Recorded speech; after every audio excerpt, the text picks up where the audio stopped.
Welcome to మిత్ర thoughts. ఎవరైతే మన ఛానల్ని కొత్తగా చూస్తున్నారో వారందరికీ విజ్ఞప్తి, మన ఛానల్ సబ్స్క్రైబ్ చేసుకోండి.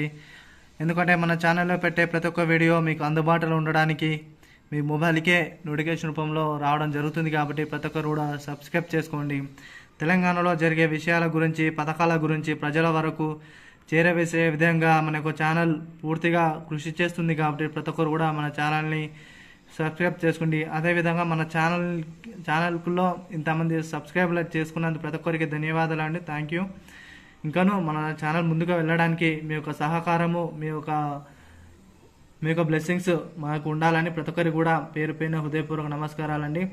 ఎందుకంటే తెలంగాణలో జరిగే ప్రతి ఒక్క విషయాల గురించి ప్రజల వద్దకు చేరడానికి ఇటువంటి ఛానల్స్ ముందుగా తోడ్పడుతుంది. కాబట్టి ప్రతి ఒక్కరు కూడా విజ్ఞప్తి చేస్తున్నా, ప్రతి ఒక్కరు కూడా లైక్ కొట్టండి. మీరు లైక్ చేస్తేనే తెలంగాణలో ఎంతమందికి ఈ యొక్క వీడియో రీచ్ అయిందని మాకు అర్థమవుతుంది. కాబట్టి ప్రతి ఒక్కరు కూడా వీడియోస్ లైక్ కొట్టండి. దాదాపు మనకి ఈ వీడియోకు 10,000 లైక్స్ని ఎక్స్పెక్ట్ చేస్తున్నామండి. ప్రతి ఒక్కరు కూడా లైక్ కొట్టండి.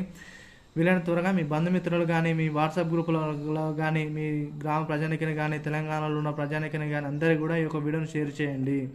మీరు ఇలా షేర్ చేస్తేనే ఇంకాను మరిన్ని వీడియో చేయడానికి, తెలంగాణలో జరిగే విషయాల గురించి కానీ, కేంద్రంలో జరిగే విషయాల గురించి కానీ, ఎవరు ఏది ప్రవేశపెట్టినా అధికారులు కానీ ప్రతి ఒక్క ఇన్ఫర్మేషన్ మీకు చేరువలో ఉండే విధంగా మన ఛానల్ పూర్తిగా కృషి చేస్తుంది. ప్రతి ఒక్కరు కూడా షేర్ చేయండి.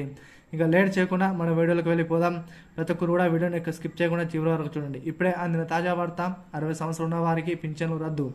ఈ యొక్క పింఛన్లకు సంబంధించిన విషయాలు చూసుకున్నట్లయితే, పింఛన్లకు సంబంధించి ఎవరైతే 60 సంవత్సరాలు ఉన్నారో వారందరికీ కూడా పింఛన్లు రద్దయ్యే అవకాశం ఉన్నదని మనకు ముఖ్యమంత్రి గారు సీఎం రేవంత్ రెడ్డి గారు పేర్కొనడం జరిగింది. ఎందుకంటే ఇది 60 సంవత్సరాలు ఉన్న వారికి అందరి పింఛన్లు రద్దు చేసి ఈ యొక్క ఏజ్ లిమిట్ అనేది పూర్తిగా తగ్గించే అవకాశాలు ఉన్నాయి. ఏవైతే 60 సంవత్సరాలు ఇది వరకు పింఛన్ తీసుకుంటున్నారో వారందరూ కూడా ఈ యొక్క పింఛన్ అనేది రద్దు చేసి 59 సంవత్సరాలు ఉన్న వారి నుంచి ఒక 59 సంవత్సరాలకు ఈ యొక్క పింఛన్ అనేది తగ్గిస్తున్నారు. ఎందుకంటే ఏజ్ లిమిట్ కూడా ఇప్పుడు తగ్గించడం వలన కూడా ఎవరైతే 59 సంవత్సరాలు ఉన్నారో వారందరికీ కూడా ఈ యొక్క ఆసరా పింఛన్లు వచ్చే అవకాశాలు ఉన్నాయి. దాదాపు 1 సంవత్సరం తగ్గించిన ఉద్దేశంతో పింఛన్దారులు అందరూ ఎగిరి గంతేసే వార్త. కాబట్టి ప్రతి ఒక్క పింఛన్దారులు ఏం చేస్తారంటే ఈ యొక్క వార్త అనేది తెలంగాణలో ఉన్న ప్రతి ఒక్కరు కూడా పింఛన్దారులకు ఈ యొక్క వీడియోని షేర్ చేయండి. ఈ యొక్క 59 సంవత్సరాలు ఉన్న ప్రతి ఒక్కరికి కూడా ఈ యొక్క వీడియో వెళ్ళాలని మనస్ఫూర్తిగా కోరుకుంటున్నాను. 59 సంవత్సరాలు ఉన్న ప్రతి ఒక్కరు కూడా మళ్ళీ కొత్తగా పింఛన్లు అప్లై చేసుకోండి. మీరు ఆల్రెడీ మనకు ప్రజాపాలన దరఖాస్తు చేసుకున్న వాళ్ళైతే మళ్ళీ ఒకసారి మీరు మన దగ్గర ఉన్న ఎంపీడీఓ ఆఫీస్కి వెళ్ళినట్లయితే ఆసరా పింఛన్లకు సంబంధించి కూడా ఒక ఫామ్ ఇవ్వడం జరుగుతుంది. ఆ యొక్క ఫామ్ ఫిల్అప్ చేసి మీకు మీ యొక్క ఆధార్ కార్డ్ నెంబరు, అదేవిధంగా మీ బ్యాంక్ అకౌంట్ నెంబరు, అదేవిధంగా మీ యొక్క పాస్పోర్ట్ సైజ్ ఫోటో ఇవన్నీ కూడా జత చేయాల్సి ఉంటుంది. దీనితో పాటు రేషన్ కార్డు కీలకం కాబట్టి రేషన్ కార్డు కూడా కీలకం జత చేయాల్సి ఉంటుంది. ప్రతి ఒక్కరు కూడా 59 సంవత్సరాలు ఎవరైతే ఉన్నారో వీరందరూ కూడా మీ యొక్క పింఛన్లకు అప్లై చేసుకోండి. దయచేసి అయితే ఈ యొక్క 60 సంవత్సరాలు ఉన్న ఎవరైతే మీకు కూడా పింఛన్లు రద్దయ్యే అవకాశం ఉంది. ఎందుకంటే 59 సంవత్సరాలు ఉన్న వారి నుంచి పింఛన్లు అయితే వచ్చే అవకాశం ఉంది. కాబట్టి మేబీ ఒకవేళ మీ కూడా పింఛన్లు వస్తాయి.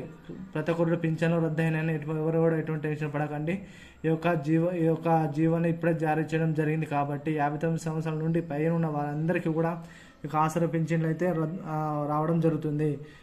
ప్రతి ఒక్కరు కూడా మనం ఏమనుకుంటారు, 60 సంవత్సరాలు ఉన్న వారికి పింఛన్ రద్దు అని ప్రతి ఒక్కరు టెన్షన్ పడతారు. టెన్షన్ పడాల్సింది ఏం లేదండి. ఈ ఏజ్ లిమిట్ అనేది తగ్గించడం జరిగింది. 1 సంవత్సరం అనేది కుదించారు. 1 సంవత్సరం కుదించడం వలన 59 సంవత్సరాల నుండి ఒక పింఛన్లు అయితే మీ యొక్క ఖాతాలో జమ అవుతాయని ప్రభుత్వం అయితే పేర్కొనడం జరిగింది. దయచేసి ఈ యొక్క వీడియోను ప్రతి ఒక్కరు షేర్ చేయాలని కోరుతూ థ్యాంక్ యూ టు ఆల్. జై జవాన్, జై కిసాన్, జై హింద్, జై భారత్.